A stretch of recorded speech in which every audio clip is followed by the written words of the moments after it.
All of a sudden, in 48 hours, I went from playing soccer, committed to Dartmouth, like in my peak shape athletically, to being told by doctors that there was a chance I would never be able to walk again. It was a surreal moment. Every part of the marathon is just packed with different people, and so you really feel like you're, a part of something.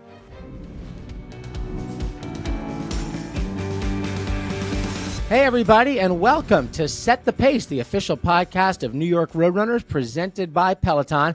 I'm your host, Rob Simmelcare, the CEO of New York Roadrunners. I am flying solo this week. Bex is out on vacation. Coming up, we are still flying high from the largest marathon ever, the 2025 TCS New York City Marathon. And in that spirit, our guest today is Relly Ladner, a member of this year's Team Inspire. Relly was diagnosed with Guillain-Barré syndrome, and she was told that she might not ever walk again. But not only did she go on to walk, she played Division I soccer in college. And on Sunday, November 2nd, she completed the 2025 TCS New York City Marathon, her third marathon. Later in the show, Meb will be here with New York Roadrunners member Felicia Pasadyn. Felicia placed 14th among all women in the marathon this year with a finishing time of 2:35:17, and that qualified her for the 2028 Olympic trials. And get this, Felicia is doing this as a medical student. That's right. So an incredible story there, and I can't wait to hear Meb's conversation with Felicia. And then finally on today's Meb Minute, Meb does a roundup of all things that you can learn from running a marathon that have nothing to do with running. So stay tuned for that. Peloton's cross-training series is designed to be the ultimate marathon training partner. Now powered by Peloton IQ, their products deliver personalized cardio and strength training with adaptive plans, progress tracking, and real-time insights, plus a variety of strength classes to build endurance, as well as human coaching that keeps motivation high and form on point. Whether you're aiming for a first finish or a personal best, Peloton makes every step smarter, stronger, and more connected. Ready to elevate your race game with Peloton? Head to onepeloton.com to learn more. Peloton, an official partner of the 2025 TCS New York City Marathon. Imagine being a star teenage athlete one day and unable to walk the next. That's the reality that Relly Ladner faced at the end of her junior year of high school when Guillain-Barré syndrome left her paralyzed from the waist down. A few years earlier, as a freshman in high school, Relly had secured a Division I offer to play soccer at Dartmouth College, go green, but her diagnosis threatened to sabotage all her work and dreams. Relly's here today because she fought her way back to health. She went on to play soccer at Dartmouth and never took a single day on the field for granted. She was a member of Team Inspire, and she ran this year in support of the adolescent health organization, Grassroot Soccer. Relly, it is great to see you, and I'm so happy you had such a great day on November 2nd. Welcome to Set the Pace. Good to see you. Thank you so much for having me. Absolutely. And you and I had a chance to spend some time together in the run-up to the marathon. I saw you at the finish line on marathon day. I saw a lot of smiles at that finish line, none bigger than yours. Can you talk about what it meant for you to cross that finish line on November 2nd? Yeah, I mean, being able to cross the finish line and then being able to cross the finish line with the bib that said Team Inspire was just, inspiring to me. It was a surreal moment, and to do it in New York where I live is just, it doesn't get better than that. I've said I ran the TCS New York City Marathon last year, and I said it was the best day of my life, and this totally topped it. It was for sure now the best day of my life. Just such an amazing day. I've heard a lot of people say who'd run the marathon multiple times that this year felt special to them. Why did it feel special to you? I think for multiple reasons. One, the weather was amazing, the perfect running weather. And I think just the atmosphere, the people, the crowd, it just pushed you through the whole time.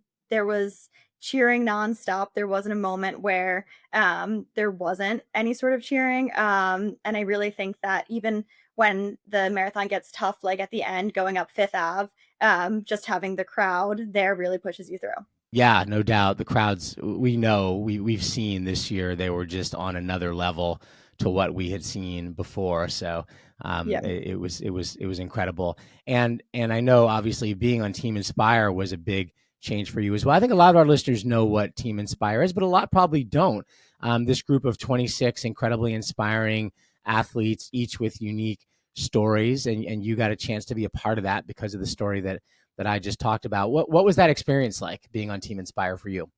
It was amazing. I keep saying to myself that I think that my story was chosen to be on Team Inspire, as an inspiring story, but I've left, this experience being more inspired than ever, not only by, my story, but by the 25 other, amazing athlete stories. It really felt like I was doing the marathon, not just for myself, but for the team, and then also for everything that the people on the team are fighting for and have gone through. And they've gone through a lot of different things, and what you went through, each of these challenges and stories is unique. Let's talk about your story a little bit. You grew up in Vienna, Austria, Yeah. and you played on boys soccer teams as a Mhm. young girl. How did you get drawn to soccer, and how did that playing with the boys at an early stage affect you as a competitor, as a soccer player? Yeah, I grew up in a very athletic family, and my brother played soccer. He's 2 years older than me, so he was kind of always my inspiration, athletically. So I just followed in his footsteps naturally, and then, when we moved to Austria when I was in elementary school, I wanted to continue playing soccer, and, quite frankly, I guess, girl soccer at that age was not up to the level, that I wanted to play in, so I played on the same club team as my brother, a couple years younger, and I think that playing on a boys team, shaped me in so many ways at such a young age, and not only was it a boys team, but it was also a totally German-speaking team, which at the time now I know German, but when I first moved there, I didn't know the language, so on top of being the only girl on a boys team, I also didn't know the language, so I was quite isolated, but I think one thing that I really learned was that sports, in general bring people together. Like quite literally, if you don't know the language, you can be able to play the same sport as someone. And I think that goes the same for running, and also goes to show in the TCS New York City Marathon. There's so many people from so many different countries all doing the same thing, all with the same goal in mind. So yeah, I think that at a young age, playing on a team really just showed me that, like, despite, my differences, and also I was so young, and Yeah. that I was able to fit in, just through athletics.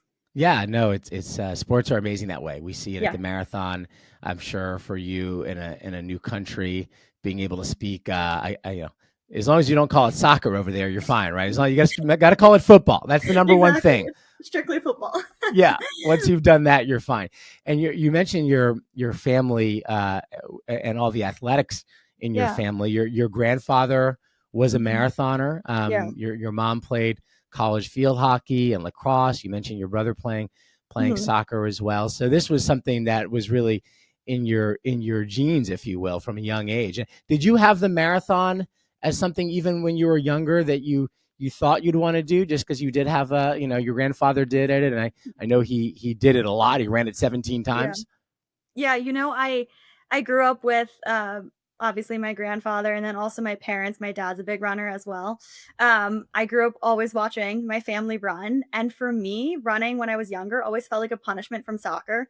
Like, if you didn't play well, you had to run or, like, train for the beep test, and so I never really viewed running as a fun thing. For me, it was more a punishment. So no, I never thought growing up, that running would have such an impact on my life, but then a positive impact. But I would have never thought that I would be running marathons. Yeah, I think when you're young, it's just not something that occurs to you. Like who Yeah. who would want to do that? When you're Right. thinking when you're 16, and so many people tell me that story, and so many sports, Mhm. football, American football, soccer, what do you want to call it, Yeah. baseball, or which I played, use running as a punishment. Yeah. That it creates this negative Mhm. mind reaction to the idea of running. So why would you want to just keep doing that? But when did that change for you? And we'll talk about your story, obviously, what happened to you with your illness. But Right. when was the first time you ever thought, you know what, this running could actually be something I want to do for fun? Yeah, I interned my junior summer of college in the city, and, I lived with a roommate who, ran casually, and, we would go on runs together, and it was a great way to explore the city, and I think that, that really opened up my eyes to, "Oh, it actually is something fun," and it also allows me to do something other than, you know, taking the subway or, um, it allowed me to explore a lot of different areas of the city, in a quick way, and so I think that was really, like, the first time that it opened up my eyes to, like, "Oh, wow, this doesn't have to be a negative thing. It's actually allowing me to explore and, to see parts of the city, that I not didn't wouldn't have necessarily seen, if it Yeah. wasn't for being able to run." I always say running, especially in a city like New York, is an underrated form of transportation. Yeah, It's just 100%. a great way to get from point A to point B in a Yeah. city where that's not always so easy to do.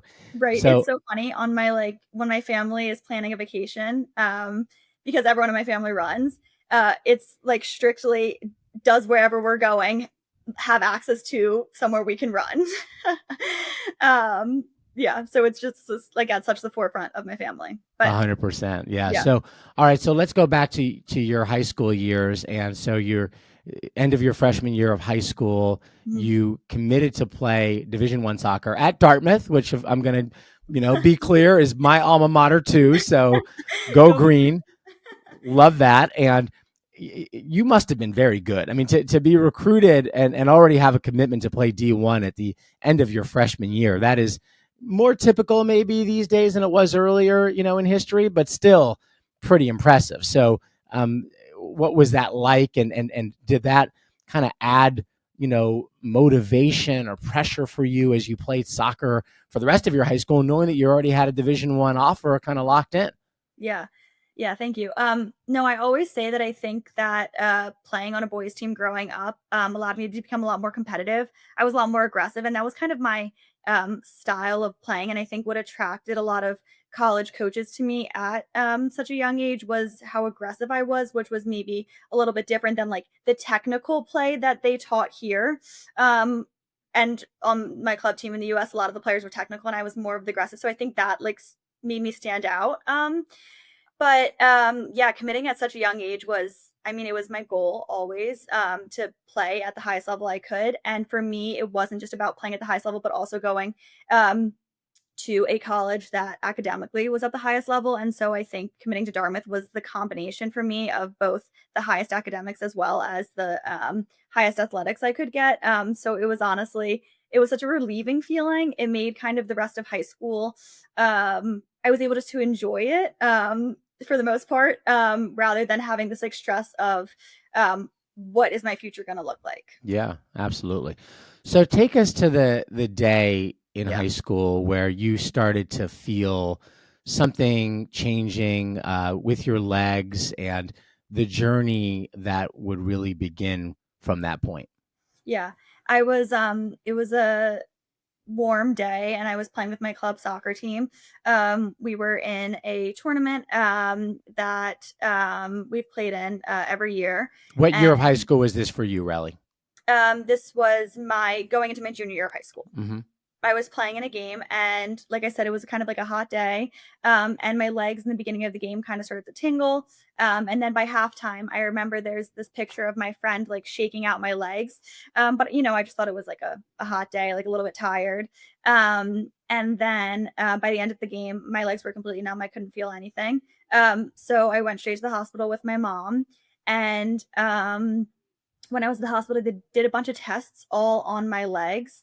Um, and they ultimately couldn't find anything. They just said like, like you're probably dehydrated, tired from the game. Cause also what I've like learned through all of this is it was kind of like an invisible disease. And I think that that's almost harder for people to see when something's not visible. But yeah, so I was sent or I was sent out of the hospital just on, go home and hydrate. And I woke up the next morning and the bottom of my feet were like a purple color and I fell out of my bed. I couldn't walk. And so we called my pediatrician at the time and she told me to go right back to the hospital and have them test things other than just my legs. Um, so I went to the hospital and had a variety of tests. A MRI, a CAT scan, and while I was waiting for all the results on those, they did a reflex test where when you go to the doctor and they tap your knee and your With the leg little hammer. Yeah. exactly, and your leg moves. I had no reflexes, so my leg didn't move an inch, and that's where they started to think that it could be Guillain-Barré. So I was sent into an emergency spinal tap, and that's how I was diagnosed. Yeah, so that's kind This of all happened in a day, yeah. basically. So Wow. from the day that I was playing, I went straight to the hospital. Then I was sent home, and then I was back in the hospital within the 24 hours. And it was I had a bunch of tests that took a while, so it was like an overnight. So it was within 48 hours that I was fully diagnosed. And I'm imagining, correct me if I'm wrong, you probably had never heard of No. Guillain-Barré syndrome, right? So I'm trying to imagine what it's like Yeah. to, be that age and be told, 48 hours after everything was perfectly normal and fine in your life, right? That Right. you have a syndrome you've never heard of, Yeah. a rare autoimmune disorder, Yeah. and what you were told at that time by doctors. Talk about that. Yeah, I think it was scary for me, but it was even scarier for me to see my parents' reaction. At the time, my parents were still living in Europe, so my mom was there with me, and my dad had flown back, but he wasn't there, so it was just my mom and I in the hospital for the initial day or two, and I think seeing her reaction and her uncertainty was what really scared me because as a young adult, I was always relied on my mom to tell me that everything's gonna be okay, and she couldn't tell me that, so I think that's what really scared me, and like you said, just, my life changing overnight, not just physically, like, I had lost all ability to move in my legs within a day, and it was not like anything had happened, like, if you break a leg or something, you have an impact, something you can feel it was like I couldn't pinpoint what I did wrong. So then how do I, how do I know what I had done? Right. And What were the doctors telling you at that point about your future and your prognosis? yeah, so they were very uncertain as well. They actually had said that they had never seen anyone be diagnosed so soon, which was great that I was diagnosed so soon. And I always say that it's because I know my body so well that I was able to catch it so soon. I think that a lot of people maybe would have just blown it off as, their legs are like tired from a game, whatever, and not have gone into the hospital so quickly. So I'm so glad that I did. It does spread up your body, so it can start either in your feet or in your fingertips and can leave you paralyzed completely, or like on a ventilator. So I definitely was lucky to find it quickly, and that's what the doctors were so shocked about too, was that I was able to find it so quickly, and also that it happened in someone who was young and healthy. Um, yeah. So I think that the doctors were a little bit unsure of what to tell me in the beginning. How they stopped the spread of it is through blood serum transfusions. So I had two blood serum transfusions, and since it was spreading quickly, they rushed the blood serum transfusions, What which does caused that mean, a blood serum transfusion? um, it's just what it like. It's it like in an IV, and it's blood serum that goes in and stops the spread. I Okay. think it, like, shocks, the system and stops the spread, and that it normally takes 8 hours for each blood serum transfusion, but they rushed it, so they put it in quicker, to stop the spread quicker, which then caused aseptic meningitis, which is like a migraine times 100. So that was, like, the worst feeling, um, and because I couldn't feel anything in my legs, that was, what I had felt.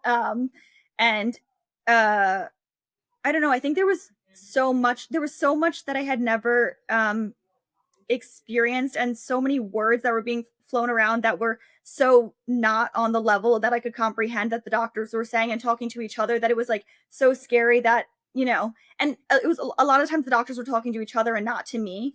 But what the doctors had told me early on was that there was a chance I was never going to be able to walk again. And I think that's what has stuck with me. And what stuck with me then the most was all of a sudden in 48 hours, I went from playing soccer, like you said, being committed to Dartmouth, like in my peak shape athletically, to being told by doctors that there was a chance I would never be able to walk again. Yeah, that's I cannot imagine what that must have been like for you. So talk about the recovery. How long did it take? And when did you realize, Relly, that, or when did the doctors tell you that it looked like you were kind of turning the corner, and that you might be able to not just walk, but get back to playing soccer, and who knows, someday running marathons? Yeah, so after the blood serum transfusions, I was then in the hospital for a couple weeks.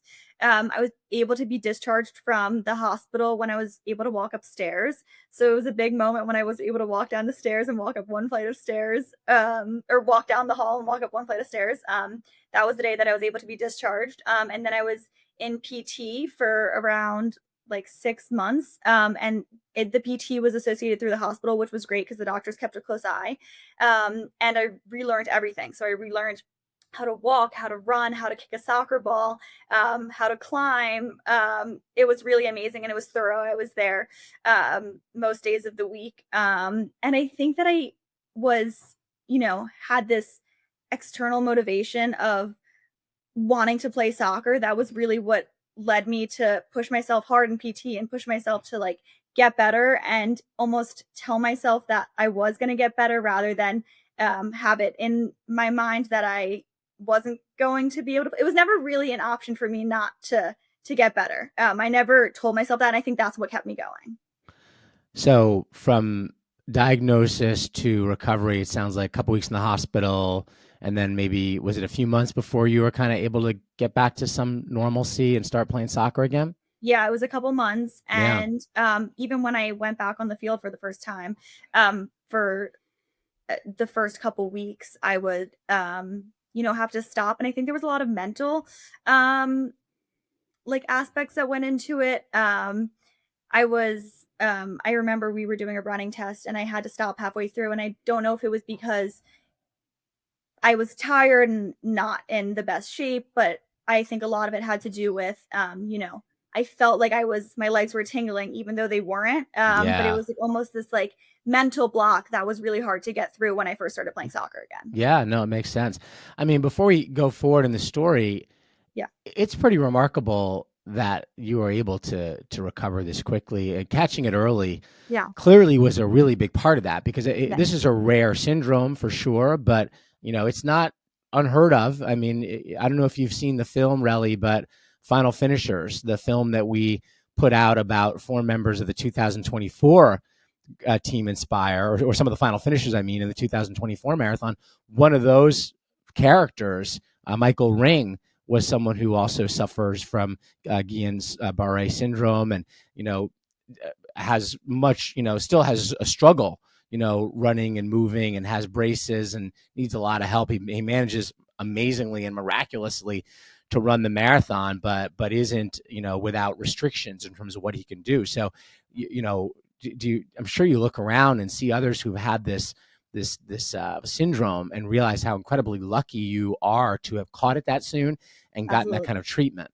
Yeah, for sure. No, I mean, I tell myself every day how lucky I am, and I think that that really goes to show in stories like that, and in any sort of disease where I still see people that aren't able to recover. I'm thankful. I'm lucky that I was able to be in such a great hospital and have such great care too. I'm also lucky to have had such a good support system in my family, and I think having them have all been athletes too, they really also helped me push to continue to get to that next level rather than just maybe being okay with walking. I think that yeah, having that backbone of like an athletic family also really helped me. Oh yeah, no doubt. But I guess it's a message to people out there: when something seems off with your body, Absolutely. and something really feels strange, like don't waste time. Like, go 100. get it checked out.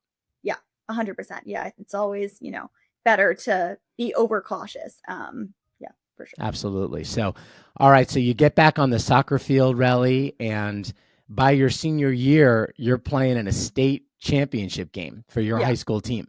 Yeah. I think that I almost had this like extra motivation to get back and to not only get back, but to have like the biggest impact that I could. Um, so yeah, being able to play for my high school at the state championship was just so surreal, so amazing, and really like a full circle from when I was told that I wasn't going to be able to walk to winning a state championship, which was, the highest level at my age that you could do at the time. So yeah, it was like the best reward.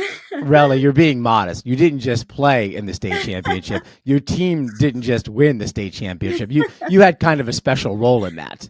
Yeah, I did have a goal. I scored the lone goal in that game. So The game winning goal. Yes. It was 1-0. You score the one. Yes. So got to say this for you, apparently. Yes. No. Really, really good. And I mean, obviously an incredible story. What was it? I mean, what was that like for you, for your parents? And I being a parent, right, I can't help but see this through their lens, right? What do you remember about that moment with them when you had that incredible, victory and the role you played, but also the, what it meant for your journey and where you came from?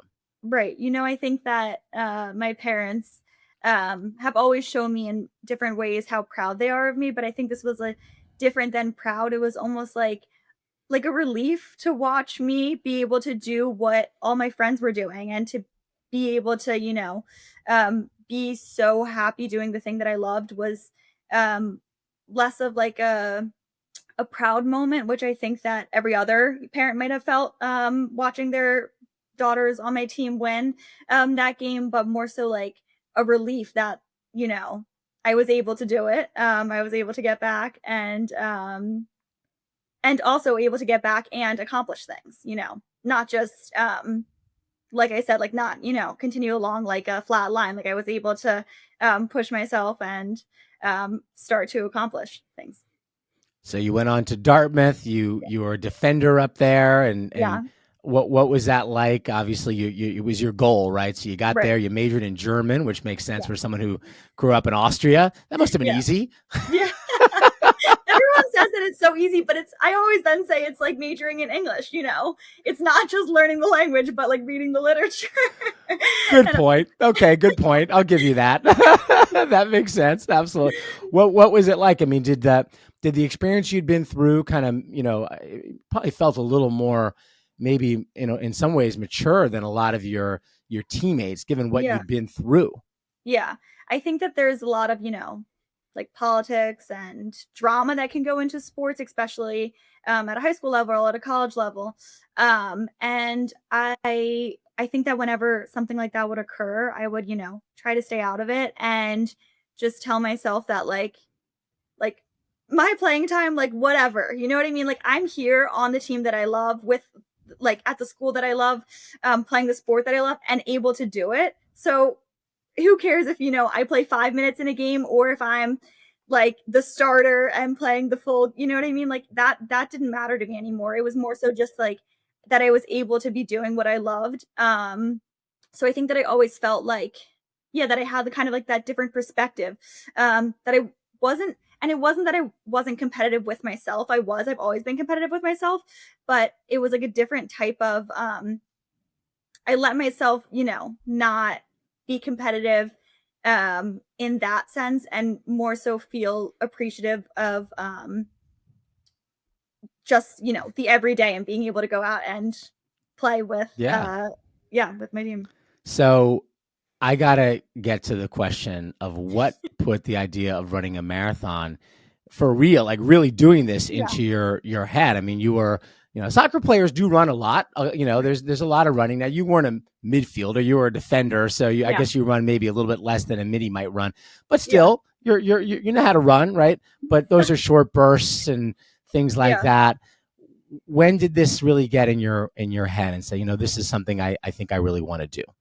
Yeah, so I think after my junior summer when I interned and, explored the city through running, I then went back my senior year of college and played the fall, and then it was just crazy. It was like one day, all of a sudden in mid-November, my soccer was done. And then it was almost like the same feeling that I had had when I was diagnosed with Guillain-Barré was like everything just stopped. Like everything that I had worked for in my life just stopped, and all of a sudden one day, everything just stopped, and I didn't want to stop. And so I went back to running. And then it wasn't really until I moved to the city when I graduated in that summer that I really started to run again. I think for the same reasons. I also think that it's such a social thing. It can introduce you to so many people, through run clubs, through races, through there's so many different social aspects of that, which I've really enjoyed.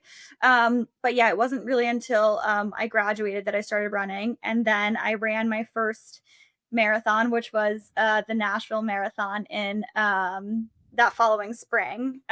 So my first year living in the city, I ran the Nashville Marathon, and I chose to do the Nashville Marathon because my parents had both done the Nashville half, and they had told me how fun it is. There's live music the whole time. And That's for the like rock and roll. Is that the rock and roll marathon exactly. down there? Yeah, Yep. that's it's a And popular marathon and half. yeah, it is.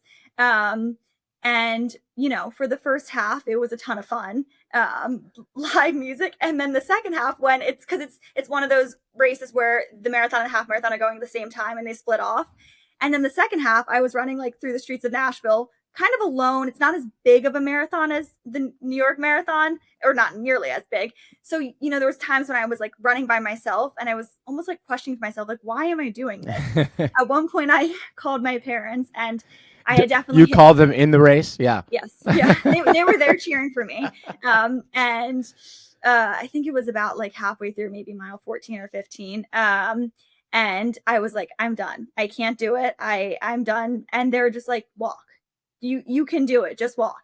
And I think in that moment, you know, even just like hearing the words walk was like there was a time when I wasn't able to walk. Like I can walk right now. Like I can finish this if that means that I'm crawling. You know what I mean? Like, and I think that really resonated with me. Just like, yes, I can. It doesn't matter. Like I can finish a marathon. But it was definitely extremely challenging for me, that marathon. I went out way too fast. I didn't.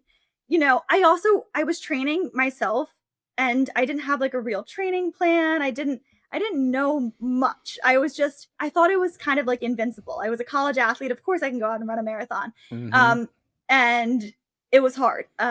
It challenged me in a lot of ways. But I finished, and I think finishing like was enough. It was almost like one of the bigger accomplishments that I had done since I was diagnosed with Guillain-Barré and able to come back from it. It was like I had kind of gone through this like hardship during the marathon and was able to come back from it and finish. And I think that that's kind of really what's then sparked my love of running. After that, being like, okay, I can do hard things. I can put my mind to something, and I can do it. Yeah. Yeah, no, I can imagine feeling exactly that way. It's a lot to have accomplished by a very young age. Obviously Mhm. the recovery and then running a marathon. It's interesting, Relly. We actually are seeing this trend with marathons now, where the fastest growing demographic when it comes to people running marathons is people in their 20s. Marathons traditionally had been something that older, people who are, more middle-aged maybe would come to. Maybe you'd run track as a kid, and maybe you'd run but like 5Ks and stuff in your 20s if you ran at all, and it was maybe in your 30s or 40s that like you decided you want to start running marathons. But now there's this huge growth in people in their 20s running, very similar to graduating college and kind of making it that rite of passage kind of next big thing after college. I'm curious, why do you think that is? Like, why do you think people, like you these days want to run Mhm. marathons? I think a couple reasons. One is it's so accessible. Being able to run is, you can do it anywhere. You just really need a pair of shoes. And I think now there's so much that goes into it, like so much more, outfits and like that type of thing, and fuel, but just really the basics of running is just having a pair of shoes and going out and running. So I think it's super accessible for everyone all over, no matter where you are. I also think it's very social. There's a lot of run clubs, and I think that, it's almost become like a trend, like running now. And yeah, Huge on social media, obviously. I mean, abs- my feed since the marathon has it's been nonstop. yeah, People who ran the TCS New York City Marathon, it's incredible. yeah, And I feel like that's playing into it a lot as well. yeah. And I think it's so amazing because it's as popular as it's getting, which means it's like harder to get into races and that type of thing, which is, a little frustrating for someone who loves running. But at the same time, I think it's so amazing to see such a large community come together with something so positive. It's such like a good thing for you and for the community. And it brings, yeah, like it brings together not only the runners, but also spectators. And yeah, so I think it brings together the community in such a healthy way, which is like, you can't be mad that it's becoming such a big thing because it's such a healthy thing. You know what I mean? Like yeah. I tell that to people all the time. And thank you for saying that because, Relly, sometimes they do get mad. Even though maybe they shouldn't. Sometimes they get mad that they can't get into every race they want to run in. They can't get into the marathon. And, I try to point out this is actually a good thing, but Yeah. I understand sometimes that argument doesn't resonate. Yeah. So, all right. So rough first marathon, not unheard of. We've all heard that story a bunch of times. Yeah. You decided that you didn't want to go out like that. So you came back and ran New York in 2024, finished in under 4 hours. So what did you fix? And what was the difference for you in your second time out with a marathon distance? I think two things. The biggest thing, as humbling as it was to me, was just like, go slower. Like I didn't need to sprint. And to find a pace that I was really able to maintain. And to also train in a way that I was incorporating a lot of different runs. I wasn't just you know, I think that for me what was hard was like I grew up where running was something I didn't always love because it was a punishment, and it was the punishment in a way that was like you had to do sprints or something that was like very exerting. And so I went into my first to the national marathon having just, kind of casually ran. Like I ran long runs and stuff, but I never really pushed myself. And so this for the New York Marathon last year, I did hill workouts, I did sprint workouts, and I think in the beginning it was like, oh, like why am I forcing myself to do this? But then ultimately, like seeing the result made it also worth it. So I think incorporating a lot of different styles of running and being okay with when I'm on a longer run, not being the fastest one out there. Like it's okay if people pass me on the West Side Highway. I think that is like a big thing too for me, was like being okay that it's okay to go slower, which is I think what ultimately makes you faster. But they say run slower to run faster, 100%. Exactly. And then I also think fueling. I like really, nailed down a good fueling plan. And I think for me, I had never really thought of using fuel. Yeah, exactly. Using fuel and what works for me versus like what could work for a friend is totally different. So really figuring out my fueling. And then I think also being in New York, just the atmosphere like is, so amazing, having all my friends and family there to support me, but also just everyone. Every part of the marathon is just packed with different people. And I think another big thing about the New York Marathon is you're never alone. You're always running. There's people in front of you and there's people behind you the entire time. So you really feel like you're, a part of something. And yeah. I feel like the crowds and the other runners in New York are worth a good 10 minutes of faster times. I really do believe that, Absolutely. a little less than say 30 seconds per mile. I mean, you don't want to go crazy, obviously. You learn the lesson of going out too fast, and a lot of people do learn that in New York. It's not a course that a lot of people negative split on. They do tend to struggle in the second half just because the second half is so hard. Yeah. But, I really believe that the energy, can take 10 minutes off of your time. So you got 100%. Under 4 hours last year. What were your goals coming into the race this year? Did you have a time goal? I know you were obviously on Team Inspire, so you were part of your experience this year was Yeah. going around and telling your story and being a Yeah. media star and all of that. But did you have a specific time goal in mind? Yeah, I did. So I in the 2024, so last year, I ran a marathon in 3:57. And then this year my goal was 3:45. So definitely cutting that down. And I almost felt like 3:45 was a little bit lofty of a goal. I was a little bit scared to tell people that because I didn't want to not get that. But I ended up getting a 3:32. So definitely Whoa. beating 3:32. You're going for 3:45. How did that Yeah. happen? Like, what got into you out there on the course to run that much faster than your goal? Um, I think a couple things. I think the first is a couple times in the beginning of the marathon, I had my regular bib on the side of my shorts, and then I had the Team Inspire bib on my back. And a couple times people had passed me running and were like, "Woo, Team Inspire," cheering. And it was so amazing to me that people knew what Team Inspire was and were so happy to celebrate. And they had no idea my story. I was just someone running around the same time as them, which was just so amazing, and really motivational too. It was almost like, yes, I'm wearing this. It almost felt like as I would think like a national team player would feel to like wear the flag on their jersey. It was like I was wearing something that I had to represent, and I had to do well for myself to represent this team that I was a part of. Um, but I also think that I had known the course, so I knew it was coming. I knew when it was gonna get hard. I knew, when I could go a little bit faster.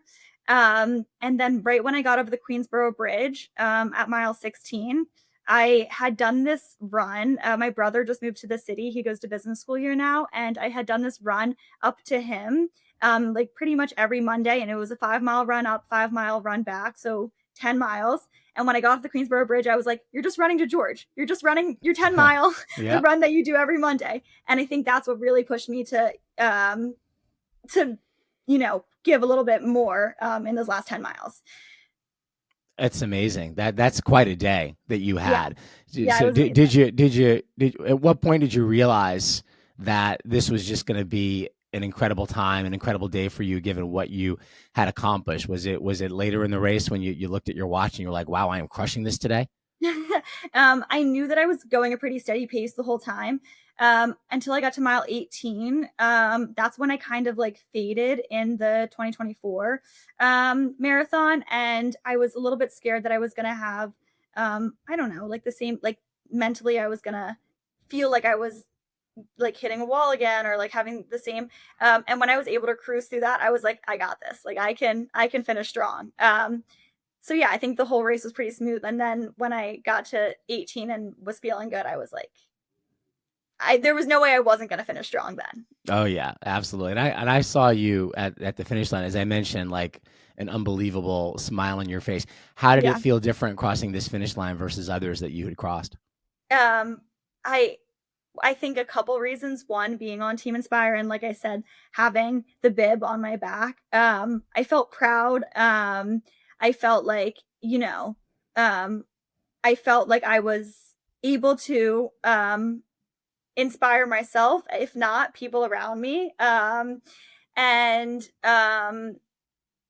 and I was just I don't know, everything about the day was just so amazing. I was on cloud 9. I couldn't stop smiling. I was smiling for a couple days after. I smile every time I think about it. It was just such a special day in so many ways. Such a fun day. I think that one reason I love running is, it kind of just like when I'm having a bad day and I go for a run, everything just feels happier. Just it was just such a happy day. Yeah, no, it was for you and about 59,200 others as well. So we're Amazing. we're we're thrilled you had a great day. Yeah. Let's talk about the charity you ran for, Grassroot Soccer. Yeah. Um, Makes perfect sense given your background. What does that Exactly. organization do? Yeah, so it's an organization that helps adolescents through soccer, and I think that's kind of the main reason what attracted me to it. It helps adolescents to empower them and educate them on a variety of topics. One main one is mental health, and so I think that when I was young, soccer was such a big part of my life that it made sense, the perfect organization to be running for, an organization that was helping the youth through soccer. Mm-hmm. And was that a team as well for you? Did you have a chance to meet some other people running for that organization? Yeah, I did. And the person who runs the organization she's from where my parents live, so kind of a connection there. And also the founder of the organization is a fellow Dartmouth alum too. So a lot of Dartmouth people run the marathon through Grassroot Soccer, which is a great, way to bring together the Dartmouth community too. Can people still donate to your run? Yes, people can. Where do they go? I can send you the link. It's I have like a fundraising page. We'll put it in the show notes. Absolutely. We'd love to help you raise more money. The fundraising continues even after the marathon for most people running for charity. So, all right. So Relly, what's next? You've had now, I guess, 3 marathons under your belt. Your times are like improving by leaps and bounds. I mean, when you're going from 3:57 to 3:32, there's like more upside there for you. So what's your next race and what's your next goal? Yeah. I'm trying to figure out my next race right now. I'm in the lottery for Berlin and for Chicago. So fingers crossed one of those come through. But I definitely want to do a spring race. So I'm just trying to figure out right now. I'm thinking maybe the Vienna marathon, just because it's so close to home. But definitely a spring marathon. And I also, I started marathons as like a fun thing. Like I didn't actually think that I would be going as fast as I am. And I think getting a 3:32 has made me realize that I really can push myself. So ultimately my goal is to now Boston qualify, which is a couple minutes away, and definitely will take a lot of work. But I think within the next year or two, that's my goal for sure. It's a good goal. Berlin, Chicago, a little flatter than New York. So good places to give that a try as well. Exactly. So I have a feeling you're going to get this. I really do. I mean, geez, you're at that kind of like growth ramp where it just feels like you're going to get a lot faster, given your athletic ability as well. So thank you. It was incredible watching you on Marathon Day. You did such an amazing job for Team Inspire, for the organization, because we just love being able to highlight these stories. I love that people were yelling that out in the race. I love that people recognize what that is. It's such an important part of the TCS New York City Marathon, of what we do at New York Roadrunners. And you are a big part of it this year. Thank you. Yeah, I feel so lucky. I feel lucky every day that I'm able to walk, and I tell myself that. But especially this past marathon, I've never felt lucky. I feel so lucky to be a part of this team with 25 amazing other people that we're all still in touch, and it's I feel like we could be lifelong friends. So it's really brought together a smaller community. And in an amazing way, with people that are so inspirational to everyone. And you've been doing all these media appearances too. Getting used to that? Yeah. We were together on my first interview, where I was definitely quite nervous. It's been a lot of fun. Yes, you're a pro now. I mean, you do these interviews like you're running for office. Come on, you can do this rolling out of bed now. Absolutely, you're very good at it. Relly Ladner, thank you so much for being with us on Set the Pace. Congratulations. We wish you luck in your next marathon adventure. And it's really been great talking to you. Thanks. Thank you. You too. New York Roadrunners is a nonprofit organization with a vision to build healthier lives and stronger communities through the transformative power of running. The support of members and donors like you helps us achieve our mission to transform the health and well-being of our communities through inclusive and accessible running experiences, empowering all to achieve their potential. Learn more and contribute at nyrr.org/donate. Felicia Pasadyn is a full-time medical student at NYU Grossman School of Medicine, currently applying for radiology residencies while working hospital shifts and aiming to graduate with her MD in 2026. Somehow, between rotations and exams, she's also become one of New York City's top sub-elite runners, coming seemingly out of nowhere to win this year's RBC Brooklyn Half. 6 months later, not only did Felicia place 14th among all women, that's right, including all the pros, at the 2025 TCS New York City Marathon, she crossed the finish line with a time that qualifies her for the 2028 U.S. Olympic trials. Felicia is a former Harvard swimmer turned distance runner, and here in New York, she's a member of the 212 Athletic Saucony Run Club. Wow, what a resume. Felicia, welcome to the Set the Pace podcast. How are you doing today? Thank you. I'm doing well. Yeah, thanks for asking. Little sore or no? Yes, I'm still quite sore. I'm not going to lie. It's getting better, but it's been tough to go down the stairs, for example. Just amazing to be from a swimmer, which is, 100 meters or whatnot, to 26.2 miles and finishing 14th at the TCS New York City Marathon. Can you just describe what that feeling is? How did you get started running? Yeah, so I will say I started running all the way back in middle school, actually. But swimming, I had my identity was largely a swimmer all the Not way only from a four swimmer, years all old. American swimmer, though. Right. So in middle school and high school, sure, I loved running and I did it for fun with my friends and represented my high school. But I committed to swim in college and also swam during my master's degree at Ohio State. And I that was my main sport. But I knew that when I finished swimming, my last meet, I believe, was NCAA's in March of 2023. By May of 2023, I had signed up for a half marathon. So I knew I wanted to return to running because I loved it. But yeah, it wasn't a completely new thing when I did my first ever half marathon. I had run a little bit when I was younger. Well, great to have you back to running again. But balancing med school and marathon training sounds nearly impossible.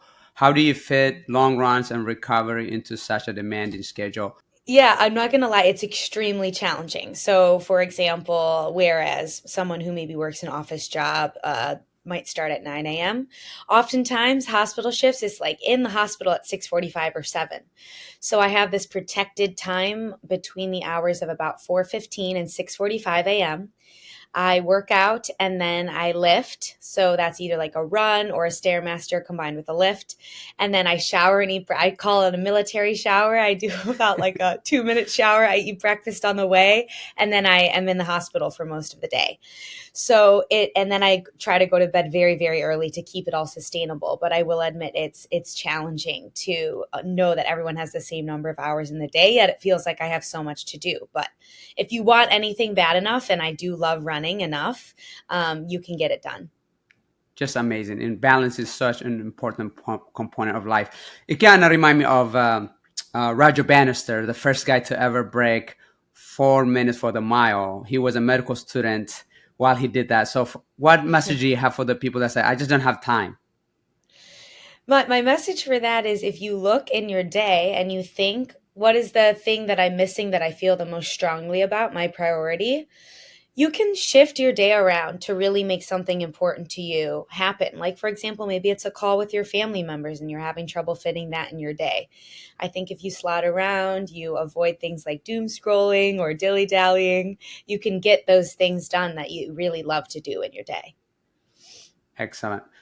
You have said that running gives you a sense of control during uncertainty of medical training. Can you tell us more about that, please? Sure. So, I mean, something about medical school, especially once you get into rotations and you're on the wards, is sometimes your schedule is unpredictable, not to mention that the actual patient care can be very unpredictable. Like, for example, I find medicine to be very rewarding, but there are some days where a patient case or a result comes back that you really weren't expecting. And emotionally, it can be very, very difficult. But running makes me feel extremely grounded. Like I know I can go to Central Park and run at 4:30 and I can get my 10 miles in and then I can do my lift and I can come back and shower and feel like I've lived almost a whole day before I even get on the medicine wards. And in a way that just sets up my day and is so empowering when I don't know what the shift is going to bring. So it does kind of give me that sense of home and control and grounding, even in very difficult patient moments. But I'm pretty sure it teaches you a lot about time management before getting to that medical school. So you have raced everything from RBC Brooklyn Half to the New York City Mhm. Marathon this year. What did all those experiences teach you about yourself as a runner? I think I learned that imposter syndrome doesn't exist if you believe in yourself enough. Like, for example, I found myself very in awe of the women around me in the pro field, but not in a way where I felt an imposter, more in a way of the only outcome is for me to level up and accomplish something I didn't even believe was possible. And going into the Brooklyn half, it was not on my radar. I thought maybe I could get top 5 woman. It wasn't in my radar to win. But partway through the race, even in the most challenging of hills, or when your legs are burning or your quads feel like bricks, you just have to feel motivated by the women around you rather than feeling like you don't belong. And I think that, I mean, half marathons and marathons, mental is a big part of it. And once I adopted that mentality of if I believe I can do it and rise to the occasion, then I will. That's really been a game changer in terms of my performance. Amazing. Believing in yourself and do the grind, amazing results will come. Looking ahead as you move into the radiology residency, how do you hope to keep running part of your life? Yeah, I mean, it's unclear what the balance is going to look like given that radiology is a 5-year residency that's extremely rigorous. It's quite a competitive specialty and it takes a lot of very detail oriented, long training as well. However, again, as I've mentioned, if you want something bad enough, you'll make it happen in your day. So what I envision is no matter what city I move to, no matter what my schedule looks like, if I can get my runs in, if I can get my workouts in, I'd really like to, potentially sign with a company, go pro, continue to work my way through the marathon majors and just see where it all takes me. Well, you just finished 14th at the biggest marathon in the world, and no doubt that you're going to be able to do it. Felicia, as we move forward to what is ahead, by just qualify for the Olympic trials for the 2028, how do you feel about that? I'm absolutely beside myself. This was a goal that I thought maybe in 2027 I could possibly accomplish, but I had heard so much about how difficult of a course New York City Marathon was, and it really wasn't something I believed I could do. So to go a 2:35 and break that 2:37 standard on Sunday was absolutely incredible. And reminded me a lot of the moment that I made my first ever Olympic trial cut in the 100-meter backstroke for swimming. And again, moments like that in your life, you'll never, never, never forget. Just a testament to how much hard work goes into it. I know hard work is in everything, whether you're swimming or running, but how is that to be an Olympic trial qualifier in the swimming? I think it would be different than running 26.2 miles. Well, I think I'm not going to lie. There are more every 4 years. There are more female swimmers that make Olympic trials than female runners, and so I think this accomplishment might be even more niche and more special. But it's hard to compare them. I love both sports so much, and I think my swimming background really gave me the grit and determination and ability to push myself in the running. So they kind of go hand in hand. And again, both of them are moments I'll never forget. They go hand in hand with you. I know people have seen me run marathons and said, "You're going to be a great swimmer," and I'm not. So congratulations. That's just incredible. Thank you. Well done. Thanks for joining us, Felicia, and for being a member of New York Roadrunners. Now it's time for today's Med Minutes. Lessons from the marathon that have nothing to do with running. The marathon is a mirror of life. It tests patience, humility, and perseverance. You learn how to manage discomfort, not just physically pain, but also self-doubt and setback. Marathon teaches us to do hard things and how to handle it. It's always going to be a challenge, but if you persevere, great things will happen. Marathon training teaches us time management, showing up daily, even when it's not convenient. That's what I tell people. If you have somebody to meet up, you're going to show up and it's going to help you get it easier. It's all about controlling what you can control and let it go what you can't control. A skill that applies everywhere in life. Gratitude for the miles, for the people that cheer you on, and for the body that carries you from 13.1 miles or 26.2 miles. Make sure you have a gratitude for your body. The marathon reminds us that the goals that take time, consistency beats intensity every time. And then learning to recover gracefully from a disappointment, a missed PR, or bad race, or a bad weather, or injury shows resilience. I really think that, it is important to know about patience and then also to be able to just recover, because, race is a race.